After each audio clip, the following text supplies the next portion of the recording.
नागर कर्नूल जिले के कलवाकुर्ती सब रजिस्ट्रार दफ्तर में रजिस्ट्री के नाम पर रिश्वत लेने के संगीन इल्जामात सामने आए। मुतासरीन का कहना है कि रकम देने वालों की रजिस्ट्री हो रही जबकि दूसरों की रजिस्ट्री मुख्तलिफ बहानों से रोकी जा रही। वेलडंडा के रिहायशी नागेश्वर कौर ने इल्जाम लगाया कि तमाम सरकारी फीस अदा करने के बावजूद उनकी रजिस्ट्री ये कहकर रोक दी गई कि क़वायद बदल गए हैं, जबकि एक दिन पहले इसी वेंचर में रजिस्ट्री मुकम्मल की गई। मुतासरीन ने इल्ज़ाम आयद किया कि रिश्वत ना देने की वजह से उनकी रजिस्ट्री रोकी गई, जिस पर सब रजिस्ट्रार के साथ मीडिया के सामने तल्ख बहस भी देखी गई। వెల్దండలో వక్ఫ్ ల్యాండ్ని అప్పుడు ఓఆర్సీ తీసుకొని దాన్ని చేసినటువంటి ఎట్మా మాధవరెడ్డి గారు దాన్ని వెంచర్ చేసి ఓఆర్సీ తీసుకొని మొత్తం ఫుల్ పర్మిషన్స్ తోటి ఆయన దాన్ని ఓఆర్సీ తీసుకొని దాన్ని వెంచర్ చేయడం జరిగింది. అది అందరికీ కూడా రిజిస్ట్రేషన్ అయిపోయింది. అందులో ఉన్న ప్రతి ఒక్కరు కూడా రిజిస్ట్రేషన్ అయిపోయింది. దాంట్లో 30 ఫీట్ రోడ్స్ 40 ఫీట్ రోడ్స్ అంతా ఫుల్ పర్మిషన్ తోటి అయిపోయింది, కంప్లీట్గా అయిపోయింది. అలా 2006లో వక్ఫ్ ల్యాండ్ ఎవరో దాని మీద మొత్తంగా కేసు వేశారు. దాని మీద కేసు వేసిన తర్వాత ఇప్పుడు దాదాపుగా 15 సంవత్సరాల నుంచి దాంట్లో ఎటువంటి రిజిస్ట్రేషన్ 20 సంవత్సరాలు ఆల్మోస్ట్ 20 సంవత్సరాల నుంచి 2006 నుంచి ఎటువంటి రిజిస్ట్రేషన్స్ లేవు. ఇప్పుడు కొత్తగా జస్ట్ 10 డేస్ బ్యాక్ నుంచి నేను గత సంవత్సరం కూడా నేను మాధవరెడ్డి గారితో మాట్లాడితే కేసు అయిపోయింది, నెక్స్ట్ 6 మంత్స్లో అవుతుందమ్మా, అది దాన్ని చేస్తున్నాము, ఓఆర్సీ కూడా ఉంది, అంత ఇద్దాం వాళ్ళకని చెప్పారు. సో ఇప్పుడు లాస్ట్ 10 డేస్ నుంచి రిజిస్ట్రేషన్స్ అవుతుంటే వీళ్ళు చేస్తున్నారు. ఇక్కడ చేసినప్పుడు నిన్న మా కజిన్ నాగేశ్వర్ గౌడిన మఠ నాగేశ్వర్ గౌడిన ఈయన ఆల్రెడీ ఈయన పందెం కృష్ణారెడ్డి వెళ్దాండి, ఈయన కూడా బాధితుడు. వీళ్ళకి ఇద్దరికి షటర్ ప్లాట్లు ఉన్నాయి. వీళ్ళిద్దరు కూడా ఈయన నిన్న వచ్చిండు. ఇంతకుముందుకు 8 ప్లాట్ రిజిస్ట్రేషన్ అయింది. తర్వాత ఈయన నిన్న వచ్చిండు. కృష్ణారెడ్డి అన్న నిన్న వచ్చి ఇక్కడ రిజిస్ట్రేషన్ చేస్తే ఫస్ట్ రిజిస్ట్రార్ దగ్గరికి వెళ్తే అది మన ఫ్లాట్ బుక్ అయింది, అంతా బుక్ అయింది. తర్వాత రిజిస్ట్రేషన్ చేయడానికి వస్తే రిజిస్ట్రేషన్ కానీ వస్తే కృష్ణారెడ్డి అని వస్తే ఇది రిజిస్ట్రేషన్ కాదని అన్నాడు. సరే కాదంటని చెప్పి వెళ్ళిపోతుంటే ఈయన గేట్ దాటి అంత ముందుకు వెళ్ళిన తర్వాత మళ్ళీ ఆయన ఇప్పుడు రిజిస్ట్రార్ యొక్క అనుబంధంగా ఉంటాడు కదా, ఆయన పిఎన్ఓ సంథింగ్ ఎవరో బయట వ్యక్తి అంట, ఆయన మధు అంటే ఆయన పేరు.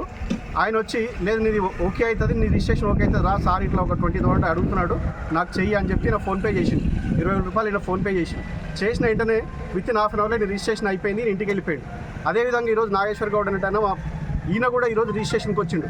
సార్ నా దగ్గర డబ్బులు లేవు, నేను ఇచ్చుకోలేను, నేను ఆల్రెడీ చలాన్ కట్టిన 8,000 10,000, సో నాది చేయండి అంటే నీది కాదు ఇప్పుడు కాదు, అది దానికి పర్మిషన్ లేదు అన్నాడు.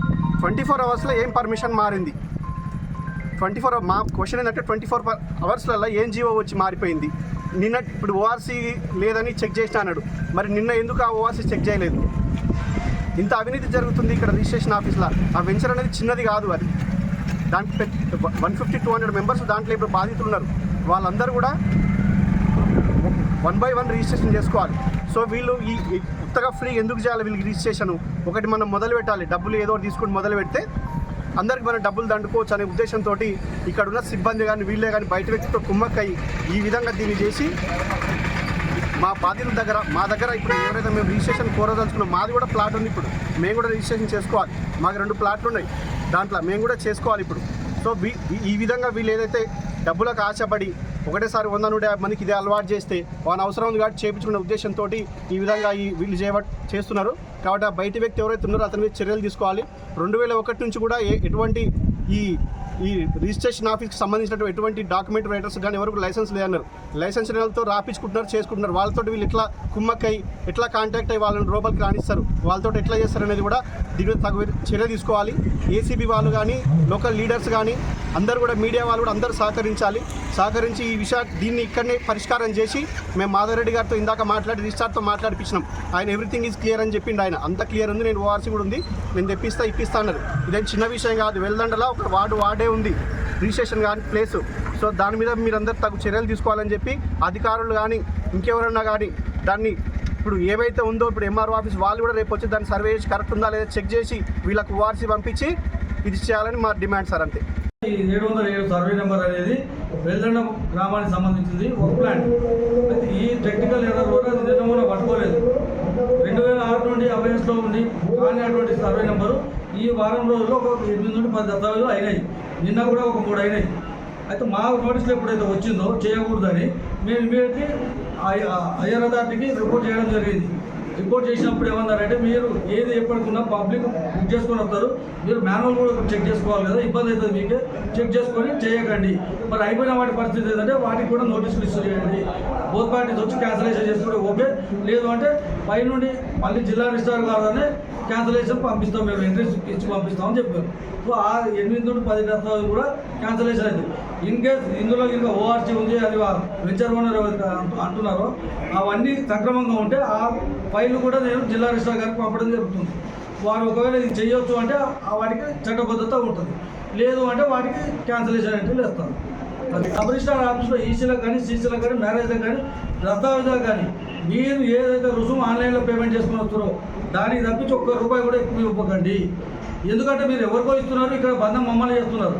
కానీ యాక్చువల్గా మీ దస్తావేజ్ మీరు తీసుకొని మా దగ్గరికి వస్తే మీకేమైనా డౌట్ ఉంటే నేనే చెప్తా, ఇక్కడ ఇది ఇట్లా కాదు ఇట్లా రాసుకోండి, ఇది ఇట్లా కాదు ఇట్లా చేసుకోండి అని చెప్తా. అంతేగాని మీరు వాళ్ళు ఏదో రాసుకొని వచ్చి అభయస్లో ఉన్న సర్వే నెంబర్లను కూడా దొడ్డిదారుణ రిజిస్ట్రేషన్ చేయించే ప్రక్రియ నడుస్తుంది ఇక్కడ. మీ ప్రమేయం లేకుండా డబ్బులు ఎట్లా ఫోన్పే చేయించుకున్నారు వాళ్ళు? అదే చెప్తున్నాను సార్, మా ప్రమేయం కాదు, మేము వాళ్ళని అడగం మేము. వాళ్ళు మా పేరు చెప్పి 10, 20, 30 అంటే ప్రజలు మోసపోకండి, ఇవ్వకండి ₹1 కూడా. ఆన్లైన్లో పేమెంట్ చేసినాక నీకు ఎందుకు ఇవ్వాలని చెప్పి అడగండి. అడిగి డైరెక్ట్ దస్తావేజ్ తీసుకొని మా దగ్గర రండి. అమ్మే వ్యక్తి కొన్న వ్యక్తి ఇద్దరు సాక్షులు మా దగ్గర రండి. మా దగ్గరకు వస్తే మేము అలో చేస్తామని చెప్తున్నాం. రోజుకు 45 స్లాట్లు మన కార్యాలయానికి ఉన్నాయి, కానీ 30 కూడా బుక్ అవుతలేవు. మీ పేరు చెప్పి డబ్బులు వేయించుకున్న వ్యక్తి మీద మీదేమన్నా ఆరోపణ కానీ ఏమన్నా ఎంక్వైరీ కానీ ఏమన్నా కేసు పెట్టే ఆలోచన ఉందా? వాళ్ళు చూపిస్తున్నారు విత్ ప్రూఫ్తో. ఆ ప్రూఫ్ నా ఇచ్చే సజెషన్ ఏంటంటే ఆ వ్యక్తి మీద పోలీస్ స్టేషన్లో ఎఫ్ఐఆర్ చెప్పేయండి, సబ్ రిజిస్ట్రార్ పేరు చెప్పి అడుగుతున్నాడు అని. అప్పుడు ఆయన పిలిస్తే నేను అడుగుతా, కానీ నా పేరు చెప్పి అడిగిండు అని చెప్పి నేను చెప్పడానికి కాదు. బయటికి పంపించాను తర్వాత మీ ప్రమేయం ఉన్నట్టే కదా. లేదు సార్, నేను చెప్పేది ఒకటే, మధు ఎవరు లైసెన్స్డ్ స్టాఫ్ వ్యక్తి కాదు. దస్తావేజులు లేఖలకు లైసెన్సులు లేవు. మీ దస్తావేజు మీరే తయారు చేసుకొని రండి. అంత ధైర్యంగా ఎట్లా అడుగుతారు సార్ ఆయన డబ్బులు? మేము అడగలేదు. ఆయన అంత ధైర్యంగా ఎట్లా అడుగుతున్నారు? ఆయన అడిగిందా అంటే ఆయన మీద ఎఫ్ఐఆర్ బుక్ చేయండి అని చెప్తున్నాను నేను. ఒకటిసారి ఇప్పుడు దస్తావేజు రైటర్లకు 2001 సంవత్సరంలో అప్పుడున్న గవర్నమెంటే వాళ్ళ లైసెన్సులు రద్దు చేసింది. అప్పటి నుండి ప్రజలు కానీ అడ్వకేట్ కానీ ఎవరైనా దస్తావేజు రాసుకొని డైరెక్ట్ ప్రొడ్యూస్ చేయొచ్చు. దస్తి పరిస్థితుల్లో లైసెన్స్ లేదు. అవి ఇంకా కొనసాగుతున్నారు. గవర్నమెంట్ చర్య తీసుకోవాలి. దానికి మేము సబ్ రిజిస్ట్రార్గా నేనేం చేయలేదు కదా. ఇప్పుడు ఎవడో వ్యక్తి వస్తాడు, నేను రాసుకుంటా చేస్తున్నా అంటాడు, నేనేటో చెప్పాలి. అది ఆ వ్యక్తి మీద ఏమైనా కంప్లైంట్ ఉంటే మీరు సంబంధిత పోలీస్ స్టేషన్లో కంప్లైంట్ చేయాలి. మీరు అడగలుగుతారు. అసలు పార్టీ ఎవరో తెలియదు, తర్వాత తెలుస్తుంది ఎవరో. పార్టీ బయటనే ఉంటుంది, మీ దగ్గరికి అయితే రారు. నేను అడుగుతా, నా దగ్గర రాంది ఫోటో తీయడం కానీ ఈకే వచ్చి కానీ ఈ స్థాయిని కానీ మా పబ్లిక్ రాకపోతే రిజిస్ట్రేషన్ ఎట్లయితుంది? అమ్మిన వ్యక్తి బయట బుక్ అయింది అంటే సేమ్ డేలోనే డాక్యుమెంట్ రిజిస్ట్రేషన్ అవుతుంది, రిటర్న్ కూడా ఇవ్వడం జరుగుతుంది. కానీ డబ్బులు ఇస్తే అనేది మాత్రం తప్పది. స్లాట్ బుక్ కానీ నేనేం చేయలేను. స్లాట్ బుక్ అయింది అన్ని సక్రమంగా ఉండి ప్రొహిబిషన్లో లేకపోతే రిజిస్ట్రేషన్ అయిపోతుంది. ప్రొహిబిషన్లో ఉన్నది కూడా మీరు దాంట్లో స్లాట్ బుక్ చేసుకొని వస్తే ఆపేస్తాం, చేయడానికి లేదు. ప్రజలకు ఏం చెప్తారు సార్? ఇప్పుడు రిజిస్ట్రేషన్ కోసం వచ్చిన వారికి ఇక్కడ డబ్బులు ఇస్తేనే పని అవుతారు అనేది విజ్ఞప్తి ఏంటంటే, మీరు దళారులను నమ్మి మోసపోకండి. మా పేరు చెప్పి ఎవరైనా పైసలు అడిగితే ఇవ్వమని చెప్పండి. ఎందుకంటే గవర్నమెంట్ ఏదైతే ఫీజు చెప్పిందో చలాన్ కట్టాం, అంతవరకే ఇస్తాం, అంత మించి ₹1 కూడా ఇవ్వము అని వాళ్ళ దగ్గర మోసపోవద్దని చెప్తున్నాను నేను.